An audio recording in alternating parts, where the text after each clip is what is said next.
Growing up, I always had a PlayStation instead of an Xbox, and while I always thought console wars were dumb, I still found myself occasionally glancing over at the fun sci-fi shooter game whenever a new one popped out, so you can imagine my surprise when they came out with the Master Chief Collection, and the glee with which I dove in on it, armed with only a cursory understanding, which I will now inflict on all of you. Halo begins with Green Man and his friends fleeing on a ship called the Pillar of Autumn from the lost planet of Reach, hoping to get away without being followed, even though the ending of Reach shows the Covenant was actively aware of them and trying to stop them from leaving. The Pillar of Autumn is in fact followed, prompting the captain to wake up Green Man and get him into the fight by dithering around with eye coordination shield tests while they are actively under attack and getting boarded. To everyone's shock, Covenant break in, prompting Green Man to run for it because he doesn't have a weapon. Redshirt tries to lead the way and gets blown up, which you didn't notice if you saw the diversionary path and jumped through it immediately like a trained squirrel like I did. Green Man runs through the ship and multiple battles without stopping to pick up a gun from all the dead soldiers around him and gets to the bridge where the captain hands over E-Girl Halsey to keep safe. There's a super advanced megastructure nearby called a Halo they need her to access, and it would be a really shitty situation if anything happened to her. Anyway, Green Man shoves E-Girl Halsey into his slot and is given a so-called empty gun that can immediately fire, so I want to know exactly what kind of wizardry the captain is working with. I don't keep it loaded, son. You'll have to find ammo as you go.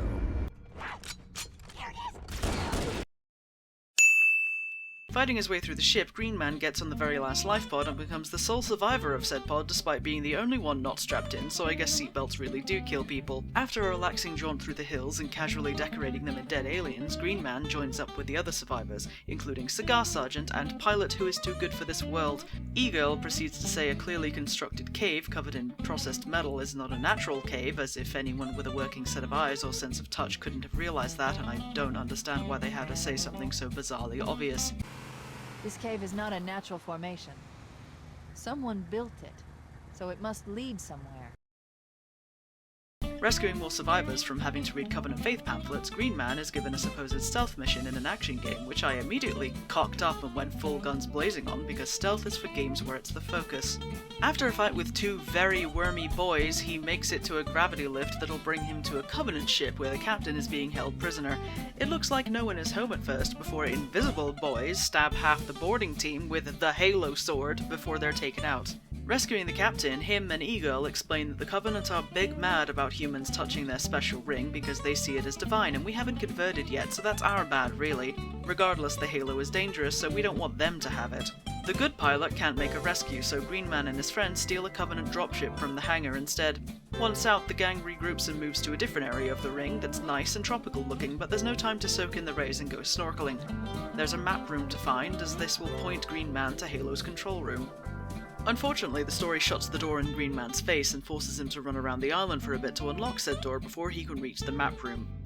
He takes a moment to look out over an acrophobic's worst nightmare and kicks a helmet off the edge to see if the bottomless-looking hole is indeed bottomless, which is a very good use of time when he needs to stop the Covenant from getting to the controls of an ancient superweapon. He gets the info and Best Pilot flies him down a giant borehole to perform an aerial insertion from underground, yeeting Green Man at the Covenant once again. After the first section called I Would Have Been Your Daddy, which sure is a thing to read now in the cursed year of our Lord 2021, Green Man fights through aliens, glass floors on bridges, and potential frostbite to reach the control center. He plugs E-Girl into Halo and like a true caveman asks what kind of weapon it is and how to use it against the Covenant. Unimpressed, she continues searching Halo's databanks and realizes the captain is about to do the military equivalent of shitting in a box fan because the weapons cache he's looking for is not, in fact, a weapons cache. Of course, E-Girl doesn't explain what it actually is, because how else would a first-time player enjoy the shitting terror of... Green Man, duly warned that things will go sideways if he doesn't stop the captain, jumps back on the Pelican with Best Pilot and flies off to fight through a jungle section of the ring. The Halos are actually quite convenient locations where sci-fi writers are concerned, because you can have many different biomes in one location, unlike planets, well known for their lack of variety. Reaching the facility in the jungle, Green Man fights his way down to an increasingly bloody and dead body-filled situation until he comes across a surviving soldier who has had something of a bad time and keeps screaming about not wanting to be turned into one of of those things, which I'm sure is nothing to be worried about. I mean, this is a sci-fi action boy game where you shoot aliens. What's the worst that could— Oh, Jesus Christ, kill it with fire! After reviewing the footage from the dead soldier's head camera in the blood-filled room he found it in, Green Man is attacked by the Flood, a horrifying parasite hive mind of spores and bad vibes that even the super advanced Forerunners who built the Halo couldn't figure out how to destroy, just its food source. But we'll get to that, won't we? Fighting his way through the space zombies, Green Man reaches a tower in the jungle that was meant to be where Best Pilot rescues him, only to be abruptly kidnapped by Worst Robot 343 Guilty Spark, the monitor in charge of this particular ring. This begins one of the more infuriating parts of the game, where Green Man is forced to fight through hallway after hallway after hallway of Flood, while Worst Robot cheerily hums to himself, unbothered by Green Man struggling to stay alive, and casually remarking how keeping samples of this impossible-to-contain nightmare after the last catastrophic outbreak was perhaps something akin to a mistake. At the end of this torturous marathon, he acquires the key to activate Halo for all of 2 seconds before Worst Robot snatches it from him because he's tragically organic and vulnerable to being infected, which is suddenly a concern to Worst Robot while he hummed and floated along up to this point. Worst Robot teleports Green Man back to the control room to activate Halo and contain the Flood, which he almost does, until E-Girl reveals herself and roasts him for not even questioning what activating Halo actually does, which turns out to not, in fact, be eradicate the Flood itself, but starve the Flood by killing everything around it. It turns out Green Man does not in fact want to kill every living thing in a 25,000 light-year radius, so Worst Robot remarks, "Why would you hesitate to do what you've already done? We need to go right now. Last time you asked me if it were my choice, would I do it? Having had considerable time to ponder your query, my answer has not changed. There is no choice. We must activate the ring." which is very confusing if you haven't been finding and touching all the terminals scattered throughout the game that give you various bits of insight into the story. Green Man quickly shoves E-Girl back into his head since she has the key now and fights his way out of the facility with a new mission: destroy the ring by exploding the Pillar of Autumn's space engine. I'm sure this won't infuriate the aliens who see this place as sacred, but they've been on a warpath before the game started, so it's a moot point.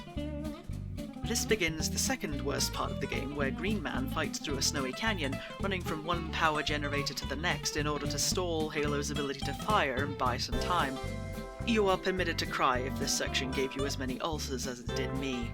Once Green Man has acquired PTSD and a fear of snowy places, E-Girl pulls a teleportation out of his ass and yeets them both to the location of the captain, which happens to be on a half-destroyed Covenant cruiser overrun with Flood. He fights his way through both forces against the captain's orders, who sounds like he's not having a great time either. We soon find out why, as Green Man finds the captain engaging in some extreme hive play and leaves him to it, but not after giving the captain some impromptu brain surgery for his implant. Clearance acquired, Green Man and E-Girl catch a ride on a Banshee, leaving the Covenant to deal with their spore problem. Flying to the Pillar of Autumn, Green Man edges the landing, waiting until the last second to bail and land on the ship safely, to E-Girl's unimpressed You did that on purpose, didn't you? Navigating the first level of the game after it got all messed up, a neat reversal I always like to see, Green Man reaches the bridge and plugs E-Girl into the somehow still working system. E-Girl remotely starts the detonation, only for Worst Robot to interrupt her. The disrespect. This forces them to go to the engine room in person and start exploding the volatile parts until the ship destabilizes and begins to explode around them, prompting Green Man to make a wild escape down a racetrack that runs the length of the ship for some reason. It almost looks like Best Pilot will reach him in time, only to be shot down by Covenant right as she gets there. With only one option left, Green Man drives to the only remaining viable shuttle and escapes just in time to avoid having his arse burned off. He and E-Girl look out the window to watch Halo fall apart, which destroys the ability of the ring to wipe out all nearby life, but doesn't exactly kill the Flood. Shouldn't we be concerned that there are now free-floating chunks of debris that just have those things on them? I'm sure it's nothing to worry about. Regardless, the story ends with the game refusing to let you see Green Man's face as he stoically corrects E-Girl's assumption that it's all over with. No, I think we're just getting started.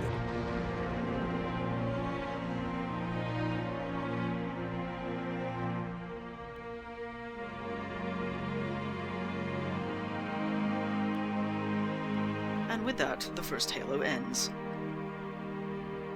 I have to say, it wasn't as jarring as I expected going from Reach to Combat Evolved, but playing Infinite multiplayer back-to-back with the Master Chief Collections campaign is getting me killed more than anything else. Now on to Halo 2 and its pretty cutscenes.